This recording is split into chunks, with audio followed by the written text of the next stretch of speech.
ایک آدمی زندگی بھر برے کام کرتا ہے، زندگی بھر کافر رہتا ہے، زندگی بھر کفر و شرک کرتا ہے، لیکن مرنے سے ایک دن پہلے 2 دن پہلے اللہ اس کو توفیق دے دیتا ہے اور وہ آدمی یہ کلمہ پڑھ لیتا ہے، اشہد ان لا الہ الا اللہ، اور مر گیا۔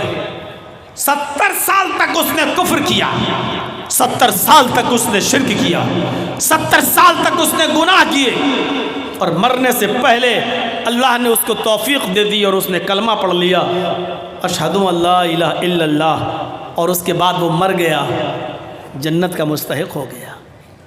یعنی زندگی بھر گناہ کیے، زندگی بھر کفر و شرک میں رہا، اور یہ کلمہ پڑھ لیا تو جنتی ہو گیا۔ اگر یہ کلمہ نصیب نہ ہوتا، یہ کلمہ نہ پڑھتا، اس کلمے کی توفیق اس کو نہ ملتی اور بغیر کلمہ پڑھے وہ مر جاتا تو کہاں جاتا؟ جہنم میں۔ یہ کلمہ پڑھ لیا تو کہاں چلا گیا؟ جنت میں۔ اس سے پتہ چلتا ہے کہ یہی وہ کلمہ ہے جو انسان پڑھ لے تو جنتی بنا دیتا ہے، اور یہی وہ کلمہ ہے کہ جس کو پڑھے بغیر اگر کوئی انسان مر جائے تو پھر وہ جہنمی ہو جاتا ہے۔ 80 سال تک گناہ کرنے کے بعد بھی اگر توفیق مل گئی، کلمہ پڑھ لیا اور مر گیا تو جنتی، اور 80 سال تک گناہ کر کے کلمے کی توفیق نہ ہوئی اور بغیر کلمے کے مر گیا تو جہنمی۔ آپ اندازہ لگائیے۔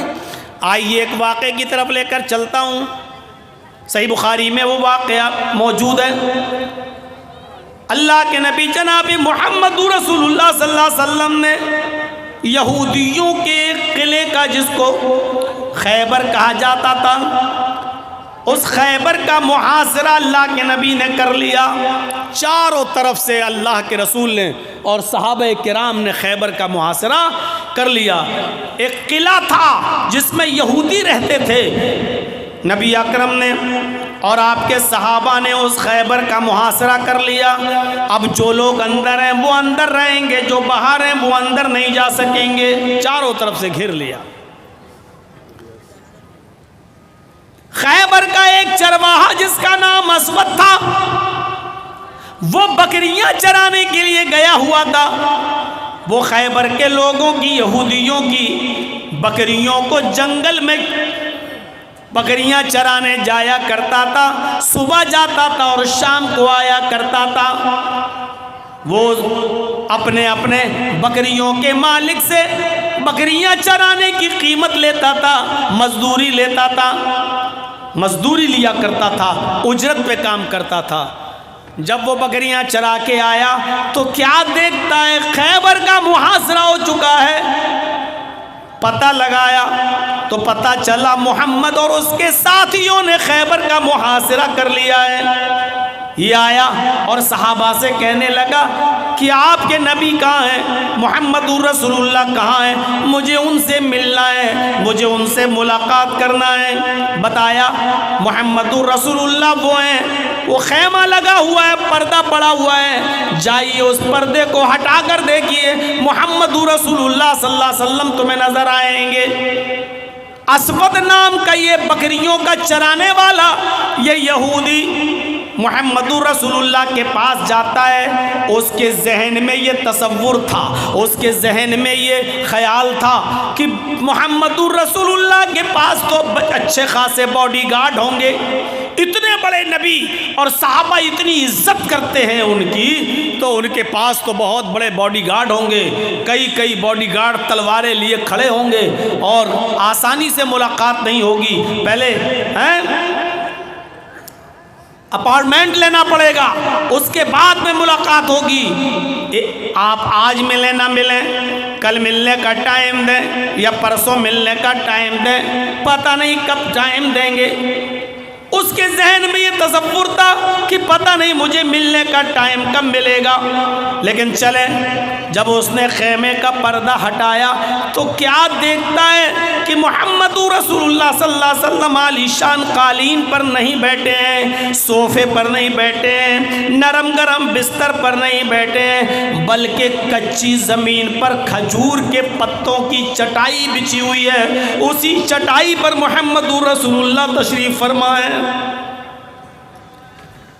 اس نے کہا کیا آپ محمد رسول اللہ ہیں؟ آپ نے سر اٹھایا، فرمایا جی۔ اسود نے کہا میں اسود ہوں، میں یہودی ہوں اور اسی خیبر کا رہنے والا ہوں جس کو آپ نے چاروں طرف سے گھیر لیا ہے۔ میں آپ سے ملاقات کرنا چاہتا ہوں، کچھ بات کرنا ہے مجھے۔ آپ نے کہا اندر آ جاؤ۔ وہ یہودی اندر چلا گیا، نبی اکرم صلی اللہ علیہ وسلم کے پاس بیٹھ گیا۔ اللہ کے نبی نے کہا بولو کیا کہنا چاہتے ہو؟ اس نے کہا آپ یہ بتائیے کہ آپ کی دعوت کیا ہے، آپ کا پیغام کیا ہے، آپ کی تعلیم کیا ہے، آپ کون سی تعلیم دیتے ہیں، آپ کی دعوت کیا ہے، آپ کا پیغام کیا ہے؟ نبی اکرم صلی اللہ علیہ وسلم نے فرمایا میری تعلیم بس یہی ہے، اور بہت چھوٹی سی تعلیم ہے، بہت چھوٹی سی میری دعوت ہے، اور وہ دعوت یہ ہے کہ ایک اللہ کی عبادت کرنے والے بن جاؤ۔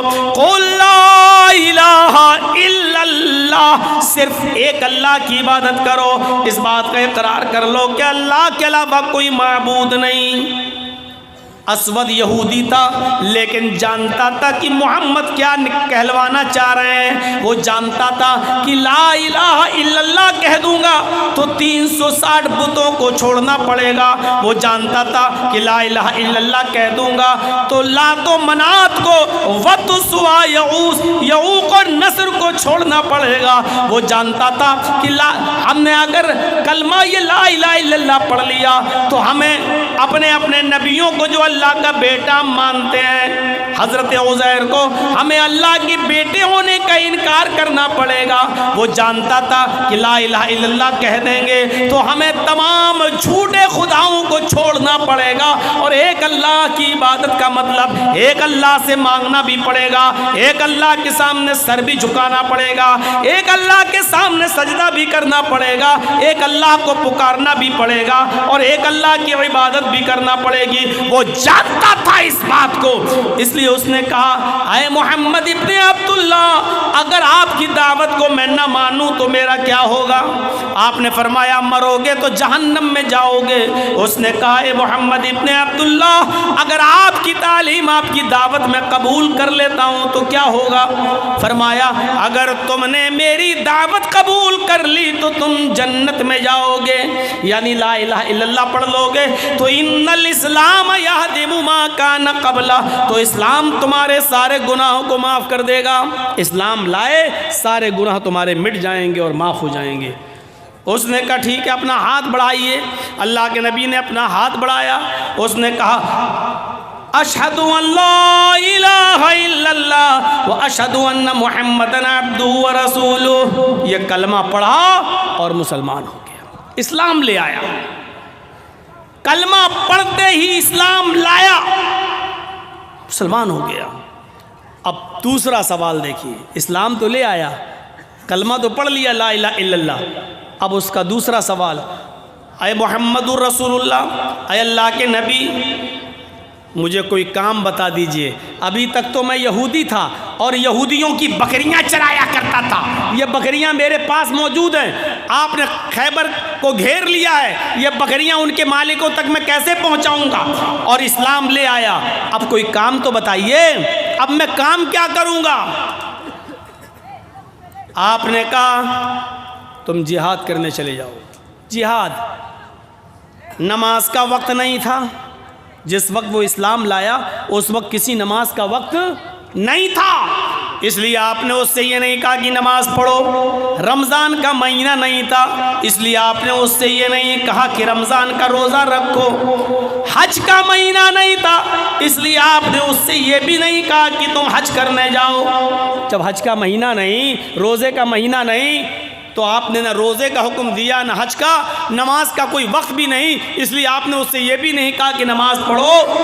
آپ نے کہا کہ جہاد میں شامل ہو جاؤ، جاؤ فلاں جگہ۔ اس نے کہا اللہ کے نبی یہ لوگوں کی بکریاں ہیں۔ آپ نے فرمایا ہاں، اگر ان بکریوں کو یہاں چھوڑ گئے اور جہاد میں چلے گئے اور شہید ہو گئے تب بھی جنت نہیں ملے گی، جب تک ان بکریوں کو ان کے مالکوں کے حوالے نہ کر دو۔ جاؤ پہلے ان بکریوں کو ان کے مالک کے حوالے کر دو۔ دیکھ رہے ہیں امانت میں خیانت نہیں کر سکتے ہو، چاہے کتنا بڑا نیک عمل آپ کر جائیے، لیکن اگر آپ نے کسی کا حق مارا ہے تو آپ کو جنت نہیں ملے گی۔ آپ کسی کے ساتھ بے ایمانی کر رہے ہیں، کسی کی امانت میں خیانت کر رہے ہیں، تو آپ کے لیے جہاد جیسا عمل بھی بیکار ہو جائے گا، جہاد جیسا عمل بھی آپ کا قابل قبول نہیں ہے۔ آپ نے کہا جہاد میں بعد میں جانا، پہلے لوگوں کی بکریوں کو ان کے مالکوں کے حوالے کر دو۔ آپ نے کہا جاؤ خیبر کا تھوڑی دیر کے لیے دروازہ کھول دو اور یہ آدمی اسود اس خیبر کے اندر داخل ہو جائے اور لوگوں کی بکریوں کو لوگوں کے حوالے کر دے۔ اس نے صحابہ سے کہا کہ بس ان بکریوں کو مجھے دروازے تک پہنچانا ہے، آپ دروازہ کھول دیجئے۔ جیسی دروازہ کھولا بکریاں دروازے کے اندر داخل ہو گئیں اور وہاں سے وہ اپنے اپنے گھر چلی گئیں، کیونکہ بکریوں کو اتنی شناخت تھی کہ میرا گھر کون سا ہے۔ بس دروازے تک بکریوں کو چھوڑا اور بکریاں اپنے اپنے مالکوں کے گھر چلی گئیں۔ اس کے بعد اسود نے تلوار لی اور میدان جنگ میں چلا گیا۔ اسود نے تلوار اٹھائی اور میدان جنگ میں شامل ہو گیا، پھر لڑا، کافی لڑا، اتنا لڑا کہ دو چار کافروں کو قتل بھی کیا، لیکن زیادہ دیر میدان جنگ میں نہ ٹھہر سکا اور پھر تلوار اس کی اوپر چل گئی، یعنی اسود بھی قتل کر دیے گئے، اسود بھی مارے گئے، اسود بھی شہید ہو گئے۔ اسود کی ڈیڈ باڈی پڑی ہے، اسود کی لاش زمین کی اوپر پڑی ہے۔ صحابہ آگے دیکھ رہے ہیں، جو لوگ میدان جنگ میں تھے ان کو پتہ ہی نہیں یہ کون ہے، کیونکہ ابھی اسلام لایا ہے، پتہ ہی نہیں یہ کون ہے۔ اللہ کے رسول کو بلایا گیا، اے اللہ کے نبی اس لاش کے ساتھ کیا سلوک کروں، ہم تو اس کو پہچانتے نہیں کہ یہ کون ہے۔ یہ آیا، ہماری طرف سے مدافعت کیا، دو تین کافروں کو مارا اور پھر کسی کی تلوار اس کو بھی لگ گئی اور یہ بھی مارا گیا۔ اس لاش کا کیا کروں، ہمیں تو معلوم نہیں یہ کون ہے۔ آپ نے فرمایا یہ اسود ہے، خیبر کا یہودی تھا، ابھی تھوڑی ہی دیر پہلے تو اسلام لایا، ابھی تو مسلمان ہوا اور جنگ میں شریک ہو گیا اور قتل کر دیا گیا، شہید ہو گیا۔ یہ پہلا شخص ہے، یہاں غور کیجئے گا، یہ پہلا شخص ہے جس نے ایک بھی نیکی نہیں کی، یہ پہلا شخص ہے جس نے ایک بھی نماز نہیں پڑھی، یہ پہلا شخص ہے جس نے ایک بھی روزہ نہیں رکھا، یہ پہلا شخص ہے جس نے ایک بھی حج نہیں کیا۔ اسلام لایا، کلمہ پڑھا، جہاد میں شامل ہوا اور قتل کر دیا گیا، مارا گیا، شہید ہو گیا۔ اللہ نے اس کو جنت دے دی، یعنی یہ جنت کا مستحق ہو گیا۔ دیکھیے پوری زندگی گناہ کے کام کرتا رہا، یہودی رہا، مشرک رہا، کافر رہا، لیکن کلمہ پڑھتے ہی جہاد میں شامل ہو گیا، شہید ہو گیا اور جنتی۔ ایک بھی نماز نہیں پڑھی لیکن جنتی، ایک بھی روزہ نہیں رکھا لیکن جنتی، ایک بھی حج نہیں کیا لیکن جنتی۔ تو لا الہ الا اللہ کا معنی سمجھ رہے ہیں آپ؟ ایمان کا سب سے افضل اور اعلیٰ درجہ کیا ہے؟ لا الہ الا اللہ کہنا۔ اس نے لا الہ الا اللہ کہہ دیا اور جنت کا مستحق ہو گیا۔ آئیے، ایک 12 سال کا بچہ یہودی کا اللہ کے رسول کی بات سنتا تھا، نبی کی خدمت کرتا تھا، نبی کی سیوا کرتا تھا، اور نبی کی بات سن کر اس کا دل نبی کی باتوں پر آتا تھا، وہ چاہتا تھا کہ ہم اسلام لے آئیں، لیکن اس کا باپ اس کو ڈانٹ کر کہتا تھا بتاؤں ابھی تو محمد کی بات مانے گا، تو محمد کا کلمہ پڑھے گا، تو محمد پر ایمان لائے گا، محمد کے رب پر ایمان لائے گا۔ اپنے باپ کا غصہ دیکھ کر یہ 12 سال کا بچہ ڈر جاتا تھا اور پھر بیچارہ کچھ نہیں کر پاتا تھا۔ آتا تھا، نبی کی بات سنتا تھا، نبی کی خدمت کرتا تھا اور چلا جاتا تھا۔ ایک دن پتہ چلا کہ وہ بیمار ہو گیا۔ اللہ کے نبی نے کہا کئی دن سے وہ آیا نہیں، فرمایا وہ تو بیمار ہے۔ اے اللہ کے نبی وہ تو بیمار ہو گیا ہے۔ آپ نے فرمایا چلو مجھے اس کے گھر لے کر چلو۔ اللہ کے رسول اس 12 سال کے یہودی بچے کے گھر جاتے ہیں، دروازے کو دستک دیتے ہیں، دروازہ کھولا جاتا ہے، یہودی گھر میں اندر آنے کی اجازت دیتا ہے۔ اللہ کے نبی اس چھوٹے سے 12 سال کے بچے کے پاس جا کر بیٹھ جاتے ہیں۔ اور اس کی حالت اتنی گمبھیر ہے کہ وہ تقاقا یعنی سانسیں لے رہا ہے ایسا، یہ حال ہے اس کا. اب مرا کہ تب مرا، ابھی روح نکلی کہ تب نکلی، کنڈیشن اس کی بہت نازک. اور وہ اللہ کے نبی کو دیکھ رہا ہے. اللہ کے رسول نے اس کے سر پہ ہاتھ رکھ کر کہا قُلْ يَا غُلَامُ لَا إِلَٰهَ إِلَّا اللَّهُ، اے بچے اپنی زبان سے لا الہ الا اللہ کہہ دو. کنڈیشن دیکھ رہے ہیں، بچہ مرنے والا ہے، آخری سانسیں لے رہا ہے، اور اللہ کے نبی ایسی کنڈیشن میں اس سے کیا کہہ رہے ہیں؟ بیٹا، بچے، اے غلام، اے بچے، لا الہ الا اللہ پڑھ لے. اس لڑکے نے اپنے باپ کی طرف ایسے دیکھا گویا کہ کہہ رہا ہو کہ ابو میرا دل ان کی طرف ہے، ان کی تعلیم کی طرف ہے، میری پوری زندگی میں آپ نے مجھے پرمیشن نہیں دی، آج تو ان کی بات مان لینے دیجئے. زبان سے کہہ نہیں پا رہا ہے لیکن ایسے دیکھ کر اشارہ دیکھ رہا ہے اپنے باپ کو. اس کے باپ نے سمجھ لیا کہ میرا بیٹا جب آتا تھا اللہ کے رسول کے پاس سے تو مجھ سے نبی کی تعریف کرتا تھا، محمد رسول اللہ کی باتیں بتاتا تھا اور اسلام لانے کے لیے آمادہ تھا، لیکن میرے ڈر کی وجہ سے نہیں لاتا تھا. تو باپ نے آج اپنے بچے کے چہرے کو دیکھا تو کیا فرمایا؟ بیٹے، کیا فرمایا؟ یا بنیات ابو القاسم، اے میرے بیٹے تم ابو القاسم کی بات مان لو، اے میرے بیٹے آج تم محمد رسول اللہ کی بات مان لو، یہ جو کہہ رہے ہیں کلمہ پڑھنے کے لیے تم کلمہ پڑھ لو. اس بچے نے مسکراتے ہوئے کہا، جب دیکھا کہ باپ نے اجازت دے دی تو وہ بچہ مسکرایا اور مسکرا کر اس نے کلمہ پڑھا، اشہد ان لا الہ الا اللہ واشہد ان محمدا عبدہ ورسولہ. بخاری کے الفاظ، یہاں اس نے کلمہ پڑھا اور کلمہ پڑھتے ہی اس بچے کا انتقال ہو گیا. کلمہ پڑھتے ہی اس بچے کی روح قبض عنصری سے پرواز کر گئی. کلمہ پڑھا اور کلمہ پڑھتے ہی اس بچے کی روح قبض عنصری سے پرواز کر گئی. اللہ کے نبی صلی اللہ علیہ وسلم نے جب دیکھا کہ اس کی سانسیں کام نہیں کر رہی ہیں، اکھڑ گئی ہیں، دل کام نہیں کر رہا، دھڑکنیں بند ہو گئی ہیں، سمجھ گئے کہ یہ بچہ انتقال کر گیا، سب کو یقین آ گیا بچہ مر گیا. اللہ کے نبی اپنے جہاں بیٹھے تھے اس کے سرہانے کے پاس وہاں سے اٹھتے ہیں اور کھڑے ہو کر یہ جملے ادا کرتے ہیں، الحمدللہ الذی انقذہ عن النار. تمام تعریفیں اس اللہ کے لیے جس نے اس بچے کو جہنم کی آگ میں جلنے سے بچا لیا. تمام تعریفیں اس اللہ کے لیے جس نے اس بچے کو جہنم میں جلنے سے بچا لیا. کلمہ پڑھا اور جنت کا مستحق ہو گیا.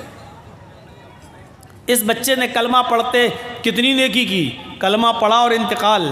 اگر کلمہ نہ پڑھتا تو کہاں جاتا؟ کلمہ پڑھا تو کیا نبی اکرم کہہ رہے ہیں کہ اللہ نے اس کو جہنم سے بچا لیا، اور جو جہنم سے بچ گیا اس کا مطلب وہ جنت کا مستحق ہو گیا، یعنی وہ جنتی بن گیا. تو یہ ہے لا الہ الا اللہ. لا الہ الا اللہ کے تعلق سے ایک چیز اور بتاؤں گا اور اس کے بعد دوسری چیز پر آ رہا ہوں میں. میرے بھائیوں، یہ تو تھے پڑھنے والے. اسود نے کلمہ پڑھا، لا الہ الا اللہ، جنگ میں گیا، شہید ہو گیا، جنتی. ایک بھی نماز نہیں پڑھی، ایک بھی روزہ نہیں رکھا، جنتی. اس بچے نے کلمہ پڑھا اور مر گیا، جنتی. ایک بھی نماز نہیں پڑھی، ایک بھی روزہ نہیں رکھا. یہ ہے کلمہ طیبہ، یہ ہے کلمہ لا الہ الا اللہ. اور آئیے اس کے برعکس میں آپ کو ایک اور منظر دکھاؤں. جنہوں نے کلمہ نہیں پڑھا ان کا انجام کیا ہوا. چچا، نبی اکرم کے چچا ابو طالب. یہ بھی نہیں کہ ان کو موقع نہیں ملا تھا، موقع بھی ملا تھا. پوری زندگی نبی کی خدمت بھی کرتے رہے، اور خدمت بھی ایسی ویسی نہیں. اللہ کے نبی جب پیدا ہوئے تو ماں نہیں. 6 سال کے ہوئے ان کی ماں جب ان کو ان کے باپ کی قبر دکھلا رہی تھی اپنے شوہر کی، تو شوہر کی جدائی میں خود ان کی روح نکل گئی اور اٹیک پڑا اور ماں آمینہ کا انتقال ہو گیا. 6 سال کی عمر میں محمد رسول اللہ نے اپنے باپ ہی کی قبر کے پاس اپنی ماں کو بھی دیکھ لیا کہ انتقال کر گئی، ماں بھی مجھے چھوڑ کے چلی گئی. دادا نے پالا عبد المطلب نے، اور 8 سال کے ہوئے محمد رسول اللہ تو دادا بھی چھوڑ کے چلے گئے۔ اب 8 سال سے لے کر 25 سال تک، جب تک کہ محمد رسول اللہ کی شادی نہیں ہو گئی حضرت خدیجہ سے، تب تک محمد رسول اللہ کو ابو طالب کھلاتے رہے، پلاتے رہے، پالتے رہے، پوستے رہے، بڑا کرتے رہے، جوان کرتے گئے، یہاں تک کہ خدیجہ سے نکاح ہو گیا۔ اس کے بعد بھی اپنے پاس رکھے رہے، یہاں تک کہ آپ کی عمر 40 سال ہو گئی اور نبی بن گئے۔ اور نبوت کے بعد جب کھلم کھلا دعوت و تبلیغ کا حکم دیا گیا تو آپ نے کھلم کھلا دعوت و تبلیغ کا پرچم لہرایا۔ کافروں نے مارا، ستایا، تو ابو طالب محمد رسول اللہ کو بچاتے رہے۔ اللہ کے نبی لوگوں کو ایک اللہ کی دعوت دیتے رہے، اور جو پریشانیاں آتی تھی ابو طالب اس پر بچاتے رہے۔ اور ایک دن آیا کہ کافروں نے یہاں تک کہہ دیا کہ ابو طالب اب پانی حد سے آگے چڑھ گیا، اے ابو طالب اب پانی بہت زیادہ سر چڑھ گیا ہے، اب ابو بھتیجے کو میرے حوالے کرو، اس نے ہمارا جینا دو بھر کر دیا ہے، اس نے ہمارا رہنا دو بھر کر دیا ہے، اس نے ہمارے معبودوں کو برا بھلا کہہ کر ہماری زندگی تنگ کر دی ہے، اب ہم آپ کے بھتیجے کو نہیں چھوڑیں گے، اس بھتیجے کو ہمارے حوالے کرو۔ ابو طالب نے کہا واہ، اپنا بھتیجا ہم تمہیں دے دیں اور تم اس کو سزا دو؟ میں نے بڑی پیار سے محبت سے پالا پوسا بڑا کیا۔ فرمایا اگر آپ کو بچے پالنے کا اتنا شوق ہے تو میں اپنا بیٹا تمہیں دے دیتا ہوں، اے ابو طالب تم اس بچے کو کھلاؤ، میں اپنا بیٹا دے دیتا ہوں، تم اس کو کھلاؤ پلاؤ بڑا کرو، وہ تمہاری خدمت کرے گا، تمہارے ساتھ رہے گا، لیکن تمہارے بھتیجے کو میں ماروں گا اور تمہارے بھتیجے کو ہمارا سماج، ہماری سوسائٹی جو سزا دے گی وہ دے گی۔ ابو طالب نے کہا واہ کتنا اچھا فیصلہ کر رہے ہو، تمہارے بچے کو میں کھلاؤں پلاؤں پال پوس کر بڑا کر کے ساڑ بناؤں، ساڑ کر دوں، اور میرے بھتیجے کو لے جا کر تم اس کی تکہ بوٹی کرو، تم اس کو قتل کرو، تم اس کو مارو۔ کتنا اچھا فیصلہ کر رہے ہو تم، یہ فیصلہ ہے تمہارا؟ تو آئے ابو طالب تو اب سمجھ لو کہ معاملہ کتنا آگے بڑھنے والا ہے، تمہارے بھتیجے نے ہمارا رہنا دوبر کر دیا ہے، زندگی تنگ کر دی ہے، سمجھا لو اپنے بھتیجے کو، اگر نہیں مانا تو جہاں ملے گا ہم تمہارے بھتیجے کو قتل کر دیں گے۔ جب یہ سارے لوگ چلے گئے تو ابو طالب نے محمد رسول اللہ کو بلایا اور ایک ہی بات کہی کہ میرے بھتیجے میں تمہیں بیٹے کی طرح پالا ہوں، پوسا ہوں، پال پوس کر تمہیں بڑا کیا ہوں، اب ان کافروں کو ان کے حال پہ چھوڑ دو، یہ اب پانی حد سے زیادہ چڑھ گیا ہے، اب ان کی برداشت سے باہر ہو گیا ہے، اے میرے بھتیجے یہ تمہیں قتل کرنا چاہتے، تمہیں مارنا چاہتے ہیں، اور میں بھی اتنا کمزور ہو چکا ہوں کہ اب میں تمہاری کتنی مدد کر سکتا ہوں یہ تم دیکھ سکتے ہو، میرے ناتواں کاندھوں پر، میرے کمزور کاندھوں پر اتنا بوجھ نہ ڈالو کہ میں اسے برداشت نہ کر سکوں، میرے ناتواں کاندھوں پر اتنا بوجھ نہ ڈالو کہ میں اسے سہ نہ سکوں، میرے ناتواں کاندھوں پر اتنا بوجھ نہ ڈالو کہ میں اسے برداشت نہ کر سکوں۔ اس کے بعد اللہ کے نبی نے جواب دیا ہے چچا اگر یہ کافرین مکہ سورج اکھاڑ کے لائیں دائیں ہاتھ پہ رکھ دیں اور چاند اکھاڑ کے لائیں بائیں ہاتھ پر رکھ دیں، پھر بھی میں دین حق سے باز نہیں آؤں گا، پھر بھی میں لا الہ الا اللہ کی دعوت دیتا رہوں گا۔ رہی آپ کی بات تو آپ اگر مدد نہ کرنا چاہیں تو مت کیجئے، اگر آپ اپنا ہاتھ اٹھانا چاہتے ہیں تو اٹھا لیجئے، آپ کی مرضی ہے، لیکن میں تو دعوت دیتا رہوں گا۔ یہ کہہ کر آپ جانے لگے تو بھتیجے کو آواز دیتے ہوئے چچا نے بھتیجے کو آواز دی، اپنے بھتیجے کی آنکھوں میں آنسو دیکھے، محمد رسول اللہ کی آنکھوں میں آنسو دیکھے تو چچا نے ان کو آواز دی اور بلایا یا ابن اخی، آئے میرے بھائی کے بیٹے، یعنی آئے میرے بھتیجے ادھر آؤ، رونے کی ضرورت نہیں ہے، اگر تمہیں اللہ نے توحید کی دعوت دے کر بھیجا ہے، اگر تمہیں لا الہ الا اللہ کا مشن پورا کرنا ہے تو جاؤ، میں تمہیں اجازت دیتا ہوں، کھل کر تم دعوت و تبلیغ کا فریضہ انجام دو۔ اے میرے بھتیجے میری زندگی میں کوئی تمہاری اوپر آنچ نہیں آ سکتی، میری زندگی میں کوئی بھی تمہیں ٹچ نہیں کر سکتا، میں کمزور ہو گیا ہوں، کوئی بات نہیں، لیکن ابھی زندہ ہوں، دیکھتا ہوں کہ میری زندگی میں تمہارا کون کیا کرتا ہے، جاؤ تم دعوت کا کام کرو، تم لا الہ الا اللہ کی دعوت دو۔ اتنی مدد کی تھی چچا نے ابو طالب نے، اتنی مدد۔ لیکن جب ابو طالب کے مرنے کا وقت آیا، آخری وقت ہے، بوڑھے ہو چکے ہیں، آخری سانسیں لے رہے ہیں، تو اس موقع پر اللہ کے نبی صلی اللہ علیہ وسلم نے اپنے چچا سے کہا قُلْ يَا عَمِّي لَا إِلَهَ إِلَّا اللَّهُ، آئے میرے چچا لا الہ الا اللہ کہہ دو، آئے میرے چچا آخری وقت ہے، اس بیماری میں کوئی آدمی بچتا نہیں ہے، آئے میرے چچا لا الہ الا اللہ کہہ دو۔ چچا نے انکار کیا، اللہ کے نبی نے فرمایا قُلْ يَا عَمِّي لَا إِلَهَ إِلَّا اللَّهُ فِي أُذُنِي، آئے میرے چچا اگر یہ کلمہ زور سے نہیں پڑھ سکتے ہو کہ لوگ سن لیں گے اور آپ کے مرنے کے بعد آپ کو تانے ماریں گے، اگر اس لیے نہیں پڑھنا چاہتے ہو تو کوئی بات نہیں، میں اپنا کان آپ کی طرف بڑھا رہا ہوں، آئے میرے چچا میرے کان میں کہہ دو لا الہ الا اللہ۔ دیکھ رہے ہیں فی اذنی، اے چچا میرے کان میں کہہ دو اشہد ان لا الہ الا اللہ، صرف دھیرے سے میرے کان میں کہہ دو۔ اگر دھیرے سے میرے کان میں کہہ دیا اشہد ان لا الہ الا اللہ، قسم ہے اس ذات کی جس کے قبضے میں میری جان ہے، میں اللہ کے سامنے گواہی دے دوں گا کہ اللہ مرنے سے پہلے میرے چچا نے کلمہ پڑھا ہے، لا الہ الا اللہ کا اقرار کیا ہے، تو میرے چچا کو بخش دے، میں بخشوا لوں گا اللہ سے، بس میرے کان میں کہہ دیجئے۔ لیکن ابو طالب نے کیا کہا، آئے میرے بھتیجے میں آہستہ سے اور کان میں بھی لا الہ الا اللہ نہیں پڑھ سکتا، میں نہیں چاہتا کہ میرے مرنے کے بعد لوگ مجھے یہ کہیں کہ دیکھو ابو طالب نے آخری وقت میں اپنے باپ دادا کا دین چھوڑ دیا ہے۔ اے میرے بھتیجے میں اسی دین پر مرنا چاہتا ہوں جو دین پر میرا باپ مرا ہے عبد المطلب، میں اسی دین پر مرنا چاہتا ہوں، اور کلمہ نہیں پڑھا۔ ابو طالب کا انتقال ہو گیا، ابو طالب مر گئے، لیکن کلمہ ان کو نصیب نہیں ہوا۔ اور جانتے ہو پھر کیا ہوا؟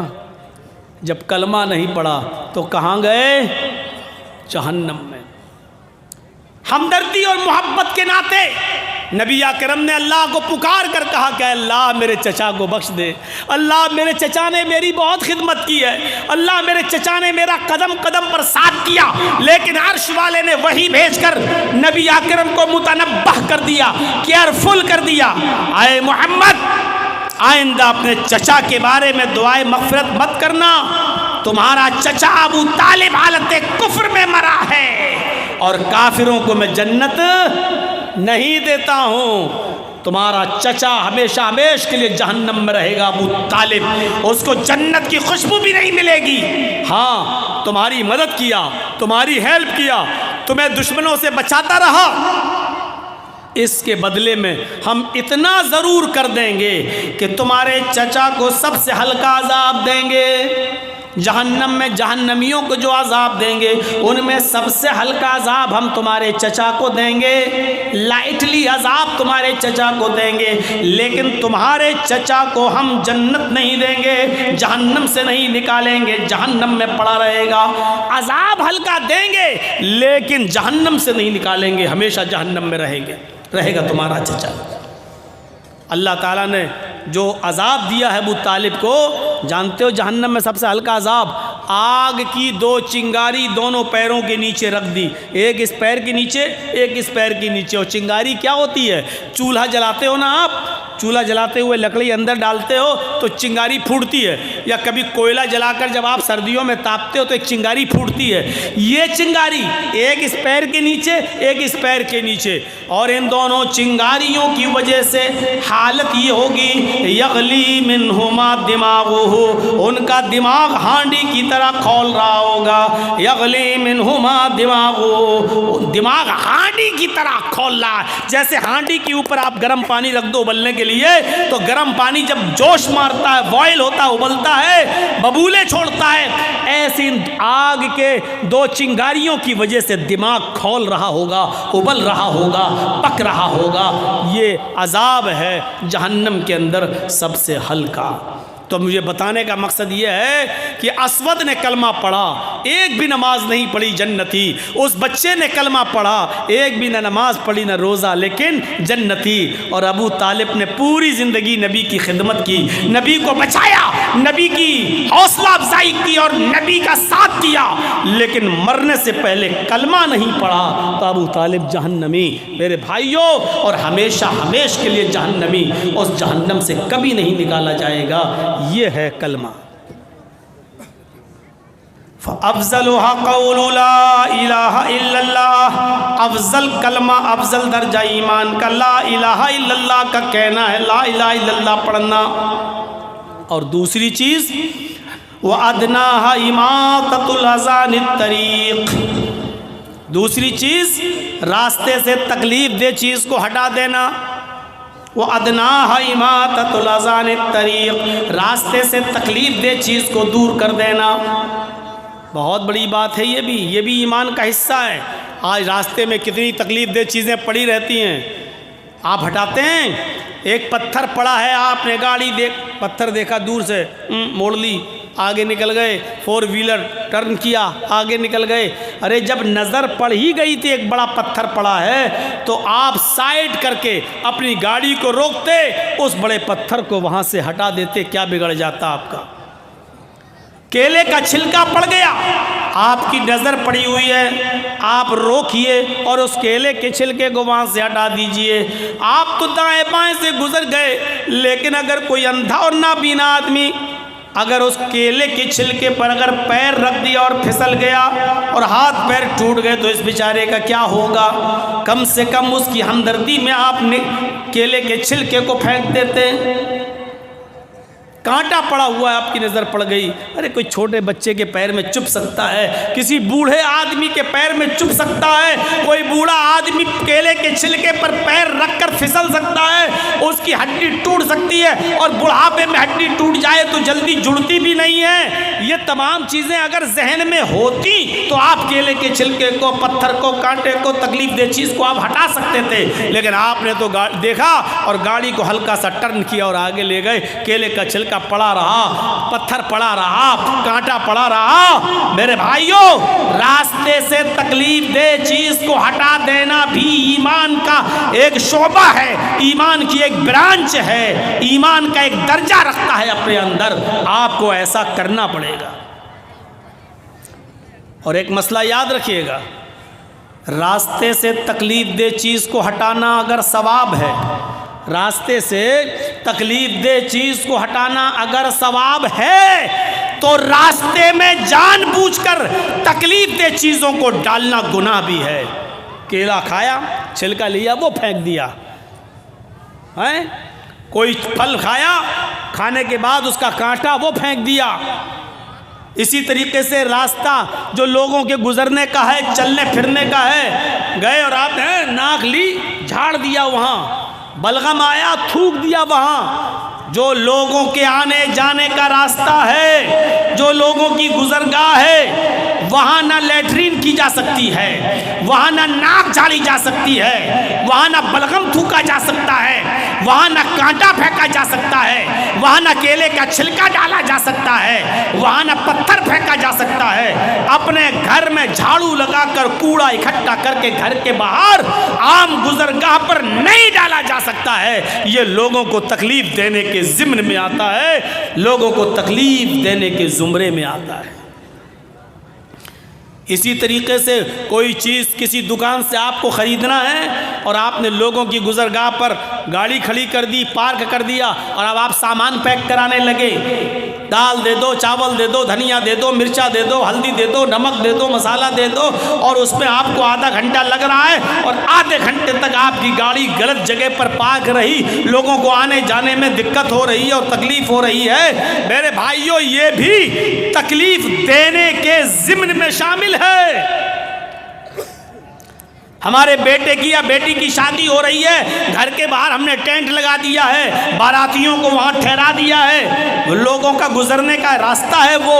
اب لوگ جب دیکھ رہے ہیں کہ یہاں ٹینٹ لگا ہوا ہے، راستہ گزرنے کا ہے، اب 1 کلومیٹر دور سے اور 2 کلومیٹر دور چکر کاٹ کے بیچارے وہ کہیں جا رہے ہیں، راستہ روکنا اور راستے میں ٹینٹ لگا دینا، راستے میں کرسیاں ڈال کر بیٹھ جانا اور آنے جانے والوں کو تکلیف دینا، یہ بھی تکلیف دینے کے ضمن میں شامل ہے۔ ہم نہیں دے سکتے یہ تکلیف۔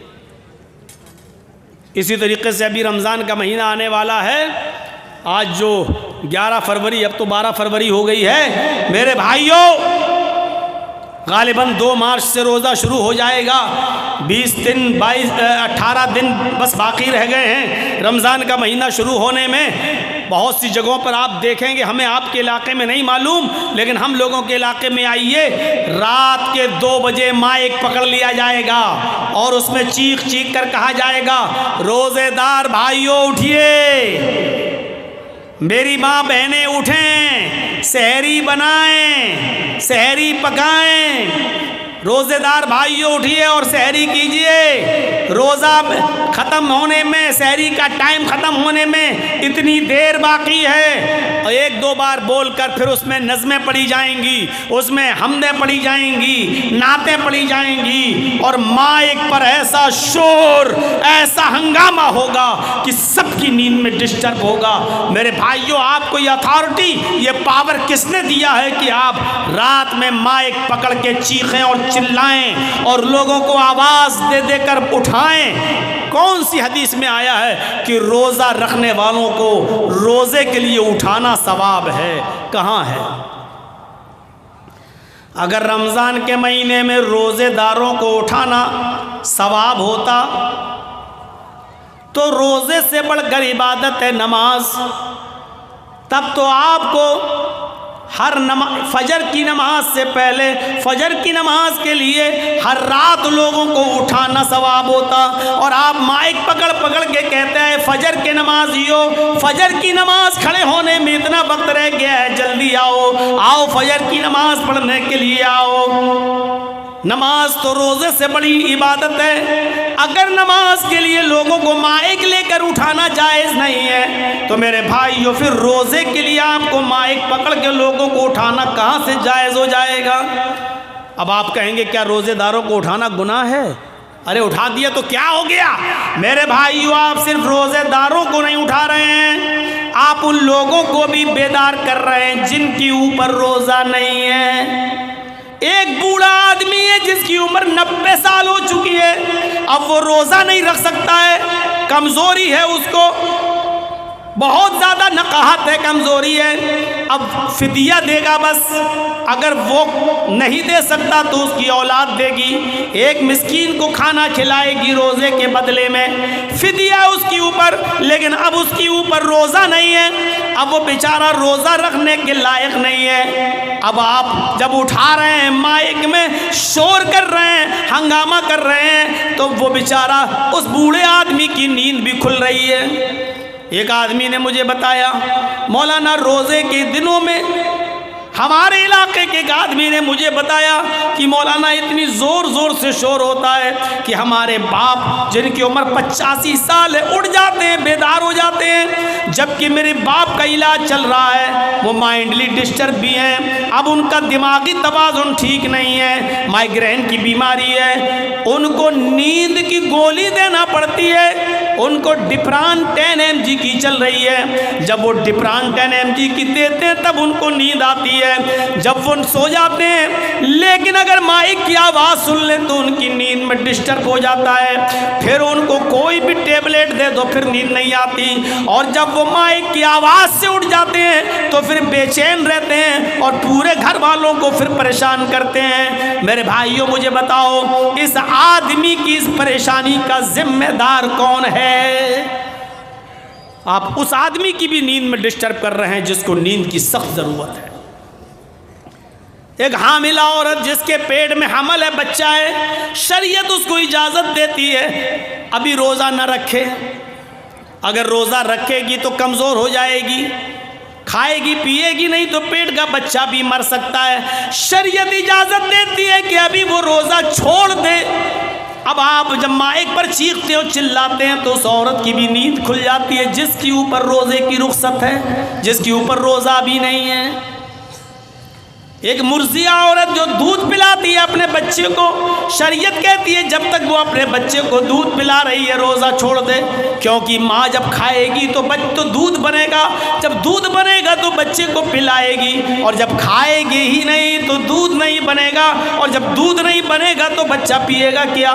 اس لیے دودھ پلانے والی عورت جب تک بچہ دودھ پی رہا روزہ چھوڑ سکتی ہے اور بعد میں اس کی قضا کرے گی. تو میرے بھائیوں اب غور کیجئے, اس عورت کے اوپر جب روزہ نہیں ہے تو آپ اس کو کیوں اٹھا رہے ہیں؟ آپ اس کی نیند میں بھی ڈسٹرب کر رہے ہیں, اس کی بھی نیند کھل رہی ہے. تو اماطۃ الاذى عن الطریق, راستے سے تکلیف دہ چیز کو دور کر دینا, یہ بھی ایمان کا ایک حصہ ہے. دو چیزیں ہو گئیں, تیسری چیز پر ہلکا سا اشارہ کروں گا میں, ذرا غور کیجئے تیسری چیز کیا ہے. اور اس تیسری چیز کا تعلق ہماری ماں بہنوں سے بھی ہے. ہماری ماں بہنیں آئی ہوں گی, ذرا وہ بھی غور کریں. یہ تیسری چیز کا تعلق مردوں سے زیادہ عورتوں سے ہے. والحیاء شعبۃ من الایمان, اور حیا ایمان کا ایک شعبہ ہے. تین چیزیں بتائی تھیں, لا الہ الا اللہ ہو گیا, اس پر اماطۃ الاذى یعنی راستے سے تکلیف دہ چیز کو ہٹا دینا, اس پر بھی میں نے تھوڑی گفتگو کر دی. اب تیسری چیز والحیاء شعبۃ من الایمان, حیا شرم بھی ایمان کا ایک شعبہ ہے. اللہ کے نبی صلی اللہ علیہ وسلم نے فرمایا, بخاری شریف کی روایت ہے, اذا لم تستحی ففعل ما شئت, جب تیرے اندر سے شرم نکال لی گئی, جب تیرے اندر شرم نہیں رہی تو جو تیرے دل میں آئے وہ کر. ففعل ما شئت, تو جو تیرا دل چاہے وہ کر.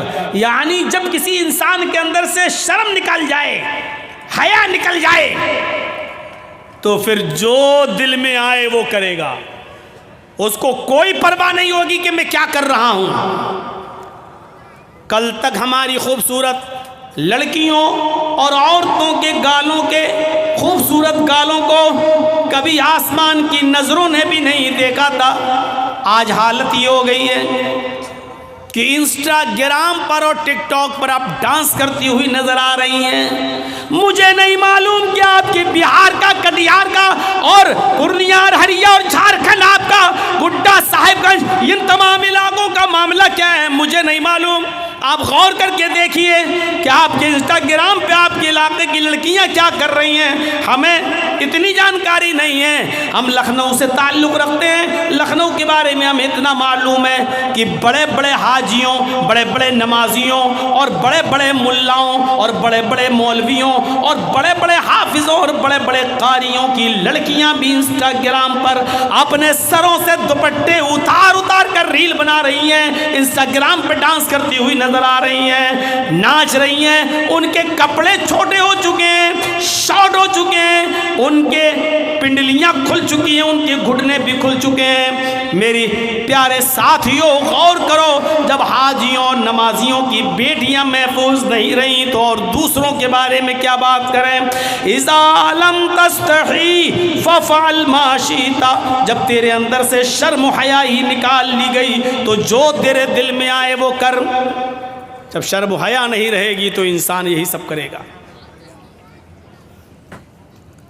سوچئے تو صحیح, ویسٹرن کلچر نے ہمیں کہاں پہنچا دیا, مغربی تہذیب نے ہمیں کہاں پہنچا دیا, پشچمی سبھیتا نے آج ہمیں کہاں پہنچا دیا. اب جب لڑکی اپنے گھر میں قید رہنے کو اور اپنے گھر میں مستقل رہنے کو اپنی انسلٹ سمجھنے لگے تو پھر آپ اندازہ لگاؤ کہ یہ ہم اور آپ کہاں جا رہے ہیں. اس سے کہو کہ اپنے باپ کے لیے کھانا بناؤ, ثواب ہے. اپنے بھائی کو کھانا کھلاؤ تو ثواب ہے. اپنے بھائی کے کپڑے دھل دو, بہن اگر دھل دے گی تو کیا بگڑ جائے گا. افسوس یہ اگر بہن اپنے بھائی کے لیے گھر میں کھانا بنا دے تو آج کی عقل پرستی کہتی ہے کہ عورت کی ذلت ہے, اگر گھر میں اپنے باپ کے لیے کھانا بنا کر اس کو سرو کر دے تو آج کی دنیا کہتی ہے کہ یہ دیکھو کہ عورت کو گھر کے 4 دیواری میں قید کر کے رکھ دیا، اور وہی ہماری بہن، وہی ہماری بیٹی کسی کلب میں جا کر شراب کی بوتل اور بیئر کی بوتلیں کسٹمروں کے سامنے اور ناچ و گانا دیکھنے آنے والے لوگوں کے سامنے صرف کر دے تو یہ ترقی؟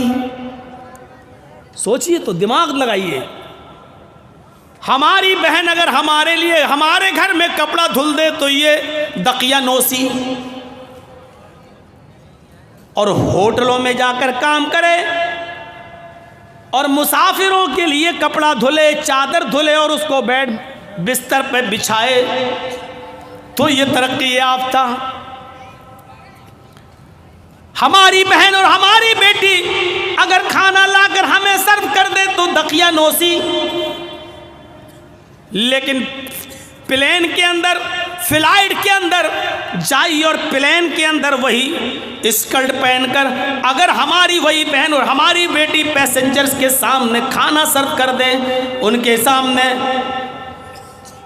بریک فاسٹ سرو کر دے تو ترقی یافتہ۔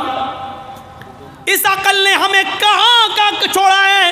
اپنے بھائی، اپنے باپ کے لیے، اپنی ماں کے لیے، اپنی بہن کے لیے کھانا سرو کرنا تو دقیانوسی ہو گیا، اور باہر والوں کے لیے کھلانا پلانا ترقی یافتہ ہونے، لڑکی کی ترقی یافتہ ہونے کی نشانی ہو گئی۔ فرمایا اذا لم تستحی ففعل ما شئت، جب تمہارے اندر شرم و حیا نہیں رہے گی تو جو تیرا دل چاہے گا وہ کرے گا۔ ہماری بہنوں اور بیٹیوں سے جب شرم و حیا نکال لی گئی تو یہی سوچ آ گئی۔ ورنہ میرے بھائیو غور کرو، شریعت تو یہاں تک کہتی ہے، اور یہ سب کو معلوم ہے کہ عورت مسجد میں نماز پڑھنے جا سکتی ہے، اجازت ہے، عورت مسجد میں نماز پڑھنے جا سکتی ہے، بلکہ اللہ کے نبی نے یہاں تک فرمایا لا تمنعوا ماء اللہ یصلین فی المسجد، اگر تمہاری عورتیں مسجدوں میں نماز پڑھنے جائیں تو ان کو ہرگز مت روکو، ان کو جانے دو۔ اگر عورتیں مسجد میں نماز پڑھنے کی اجازت مانگیں تو دے دو، حدیث اپنی جگہ پر ہے، عورتیں مسجد میں جا سکتی ہیں۔ مسئلہ سن لیجئے، عورتیں مسجد میں جا سکتی ہیں۔ دوسری بات ذہن میں رکھیے، اگر کوئی عورت آپ سے، آپ کی بیوی، آپ کی بہن بیٹی اگر مسجد میں نماز پڑھنے کی اجازت مانگے تو آپ اس کو روکو مت، مسجد میں نماز پڑھنے کی اجازت دے دو، اپنی جگہ پر صحیح۔ لیکن ان تمام چیزوں کے باوجود شریعت کیا کہتی ہے؟ اللہ کے نبی کا ایک حدیث اور موجود ہے، اس کے باوجود آپ نے فرمایا عورت کی اپنے گھر میں نماز پڑھنا مسجد میں نماز پڑھنے سے زیادہ بہتر ہے۔ عورت مسجد میں نماز پڑھنے جا سکتی ہے، عورت مسجد میں نماز پڑھنے جائے تو اس کو بالکل مت روکو، اس کو روکنے کا ادھیکار مردوں کو نہیں ہے، لیکن اس کے باوجود عورت سے یہ کہا جا رہا ہے اے عورت، تو اگر اپنے گھر میں نماز پڑھتی ہے تو یہ تیرے لیے زیادہ بہتر ہے، کیونکہ تو مسجد میں آنے والے مردوں سے دور رہے گی، تو مردوں سے جتنا دور رہے گی اتنا تیرے لیے بہتر ہے۔ عورت کی اپنے گھر میں نماز مسجد کی نماز سے بہتر ہے۔ اس کے بعد فرمایا عورت کا اپنے برآمدے میں نماز پڑھنا، عورت کا اپنی گیلری میں، اپنے برآمدے میں نماز پڑھنا گھر کے صحن میں نماز پڑھنے سے افضل ہے۔ گھر کے صحن میں تو کوئی نہ کوئی آتا رہتا ہے، اس لیے برآمدے میں نماز پڑھے گی تو اور زیادہ افضل ہے۔ اور اس ٹکڑے پر غور کیجئے گا، اس ٹکڑے پر غور کیجئے گا، عورت کا اپنے کمرے میں، اپنی کوٹھری میں جس میں وہ اپنے شوہر کے ساتھ رہتی ہے اور رات میں وہ کمرہ بند کر لیا جاتا ہے، یعنی جس کمرے میں وہ اپنے ہسبینڈ کے ساتھ رہتی ہے اس کوٹھری میں، اس کمرے میں نماز پڑھنا گھر کے برآمدے میں نماز پڑھنے سے افضل ہے۔ یعنی وہ عورت جو اپنے کمرے میں، گھر کے اندر، کوٹھری میں اندر نماز پڑھے گی وہ اور زیادہ افضل ہے، کیونکہ وہ مردوں سے اتنا ہی زیادہ دور رہے گی۔ گھر میں بھی تو لوگ لوگ آتے جاتے رہتے ہیں، کبھی چچا کا لڑکا، کبھی خالہ کا لڑکا، کبھی پھوپھا کا لڑکا، کبھی موسا، یہ سب آتے جاتے رہتے ہیں، اور پردہ تو ان سے بھی ہے نا۔ ایک لڑکی کو اپنے خالہ کے لڑکے سے بھی پردہ ہے، اپنے چچا کے لڑکے سے بھی پردہ ہے، اپنے ماموں کے لڑکے سے بھی پردہ ہے، تو پردہ تو ان سے بھی ہے، اور یہ لوگ تو گھروں میں آتے جاتے رہتے ہیں جیسے کوئی معمولی بات ہو۔ تو عورت کا اپنے کمرے میں، اپنے کوٹھے میں، اپنے بیڈ روم والے کمرے میں نماز پڑھنا باہر آنگن میں اور برآمدے میں نماز پڑھنے سے افضل ہے، یہ بتایا ہے۔ یہ عورت کی شرم و حیا ہوتی ہے۔ اللہ کے رسول صلی اللہ علیہ وسلم نے عورت کو اتنا زیادہ مردوں سے دور رہنے کا حکم دیا ہے۔ کرتے ہیں آج ہم؟ اس سے اندازہ لگائیے شرم و حیا کا، عورت کی شرم و حیا کا کیا معنی ہوا، اس سے آپ اندازہ لگائیے۔ ہاں، اس کے باوجود اگر کوئی عورتیں مسجد میں آنا چاہیں پردے کے ساتھ تو آ سکتی ہیں، کوئی بات نہیں، لیکن ایک اور نقطہ دیکھیے، اگر تم مسجد میں جا بھی رہی ہو تو جاؤ، نماز پڑھنے کے لیے اجازت ہے، لیکن اس وقت بھی تمہارے لیے ایک حکم ہے۔ اللہ کے نبی کے زمانے میں عورتیں مسجد میں آیا کرتی تھیں، ہر عورت چاہتی تھی کہ میں محمد رسول اللہ کے پیچھے نماز پڑھوں، نبی کے پیچھے نماز پڑھنے کا مقام و مرتبہ ہی کچھ الگ ہے، تو ہر عورت چاہتی تھی کہ میں نبی کے پیچھے نماز پڑھوں، اور وہ جایا بھی کرتی تھی اور نبی کے پیچھے نماز بھی پڑھتی تھی۔ اس موقع پر اللہ کے نبی صلی اللہ علیہ وسلم نے پہلی صف کی فضیلت بتائی، مردوں کو خطبہ دیتے ہوئے پہلے صف کی فضیلت بتائی۔ آپ نے فرمایا لوگو نماز کی پابندی کرو، کوشش کرو پہلے صف میں نماز پڑھنے کی۔ تمہیں نہیں معلوم پہلے صف میں نماز پڑھنے کا ثواب کتنا ہے؟ آپ نے فرمایا اگر لوگوں کو یہ پتہ چل جائے کہ اگلی صف میں، سب سے اگلی صف میں نماز پڑھنے کا ثواب کتنا زیادہ ہے، تو لوگ لڑنے لگیں گے اگلی صف میں آنے کے لیے، جھگڑا کرنے لگیں گے آگے والی صف میں نماز پڑھنے کے لیے، یہاں تک کہ قرآن دازی کی نوبت آ جائے گی، یہاں تک کہ قرآن دازی کی نوبت آ جائے گی، پرچیاں اٹھانے لگیں گی اور نام پڑھا جانے لگے گا۔ نام ہے، کس کا نام آیا اس کو آگے کر دیا جائے، کس کا نام آیا اس کو آگے کر دیا جائے، لہذا قرآن دازی کی نوبت آ جائے گی۔ اتنا زیادہ ثواب ہے اگلی صف میں نماز پڑھنے کا کہ اگر لوگوں کو بتا دیا جائے کہ اس کا ثواب کتنا ہے تو لوگ لڑنے اور جھگڑنے لگیں گے اگلی صف کے لیے۔ اب اندازہ لگائیے کتنا ثواب ہے۔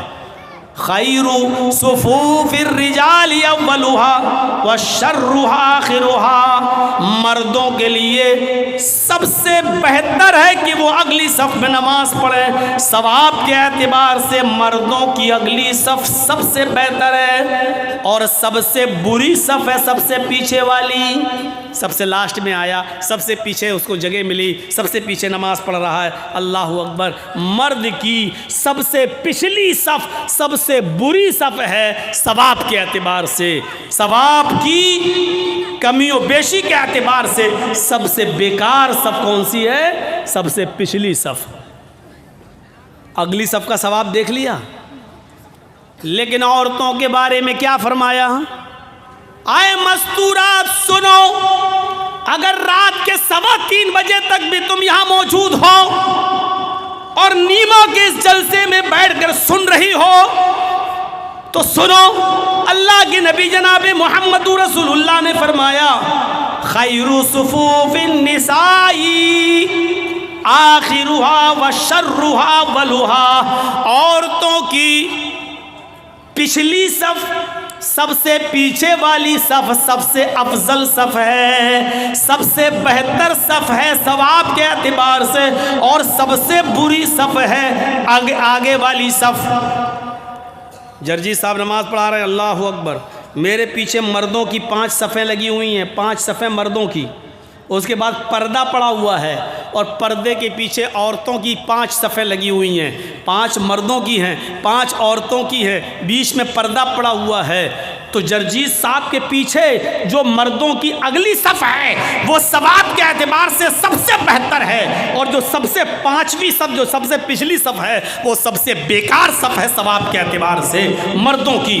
لیکن اس کے بعد پردہ پڑا ہے، اور پردے کے بعد 5 صفیں عورتوں کی لگی ہوئی ہیں۔ ان 5 صفوں میں سب سے پیچھے والی جو صف ہے عورتوں کی، وہ سب سے افضل صف ہے۔ سب سے زیادہ ثواب عورت کو تب ملے گا جب وہ سب سے پیچھے والی صف میں نماز پڑھے گی، اور ثواب سب سے کم اس وقت ملے گا جب وہ آگے والی صف میں، یعنی عورتوں کی آگے والی صف بھی سب سے بری صف ہے ثواب کے اعتبار سے، پیچھے والی صف سب سے افضل ہے کیونکہ وہ مردوں سے اتنا ہی دور رہے گی۔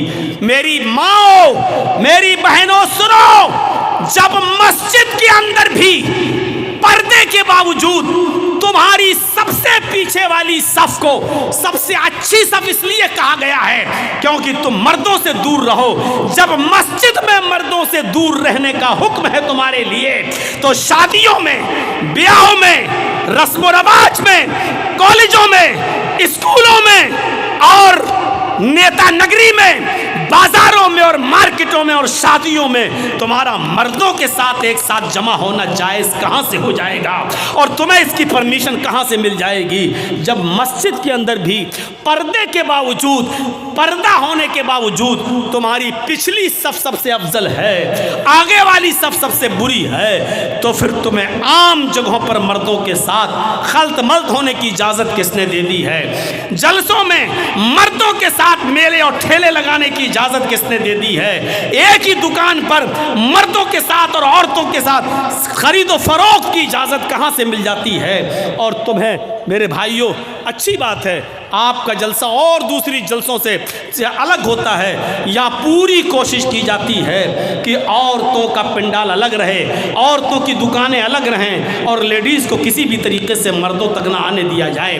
یہ بہتر چیز ہے، اچھی چیز ہے میرے بھائیوں، کوشش ہر جگہ کے لیے ایسی ہونی چاہیے، لیکن عام جگہوں پر میں دیکھتا ہوں اور دوسری جگہوں پر جہاں خلط ملط ہے، لڑکے اور لڑکیاں ایک ہی ساتھ دکانوں پر خرید و فروخت کرتے رہتے ہیں۔ میرے پیارے ساتھیوں، جرجی صاحب نماز پڑھا رہے ہیں، میرے پیچھے 5 صفیں مردوں کی لگی ہیں، ایک رکوع کے بجائے 2 رکوع کر لیا، 2 سجدوں کے بجائے 1 سجدہ یا 3 سجدے کر لیے، بھول گیا، تو اللہ کے نبی فرماتے ہیں کہ اگر مردوں کو معلوم ہو